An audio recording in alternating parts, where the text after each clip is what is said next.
Declaration అంశంలో ఒక దగ్గరికి రాహుల్ గాంధీని తీసుకొచ్చిండు, ఒక దగ్గరికి ప్రియాంక గాంధీని తీసుకొచ్చిండు, ఒక దగ్గరికి ఆయన పోయిండు. ఎక్కడ పోయినా ఈ 6 డిక్లరేషన్ లో 6టికి 6 పూర్తిగా నిర్వీర్యం చేసిండు.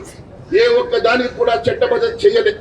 ఆ రోజు అసెంబ్లీ సాక్షిగా చెప్పిండు, నేను ఈ 6 గ్యారెంటీలకు చట్టబద్ధత చేసి సమస్యలు పరిష్కారం చేస్తా, ఇవన్నీ కూడా అమలు చేస్తా అని చెప్పిన రేవంత్ రెడ్డి ఇప్పటి వరకు అసెంబ్లీ సాక్షిగా మాట్లాడిన మాటకే ఈ రోజు వరకు కూడా కనీసం చేయాలని ఆలోచన చేయని వ్యక్తి. మీ నిరుద్యోగ యువకుల 2 లక్షల ప్రభుత్వ ఉద్యోగ ఖాళీలను భర్తీ చేస్తాం. నేను ఒకటే అడుగుతా ఉన్నాను, ఈ 6 గ్యారెంటీలకు చట్టబద్ధత వస్తే ఖచ్చితంగా మీ సమస్య పరిష్కారం అవుతుంది. కాబట్టి 6 గ్యారెంటీల చట్టబద్ధత కోసం ఖచ్చితంగా మేము పోరాటం చేస్తామని చెప్పి తెలియజేస్తా ఉన్నాను. అంతేకాకుండా విద్యార్థులకు నేను మీకు మాట ఇస్తా ఉన్నా, ఎట్టి పరిస్థితుల్లో ఈ సమస్య 20,000 ఉద్యోగాలు పోలీసు ఉద్యోగాలతో పాటు వివిధ రంగాలలో వివిధ డిపార్ట్మెంట్లలో 55,000 ఉద్యోగాలు ఉన్నాయని చెప్పి వెబ్సైట్ లో రాసుకున్నాడు.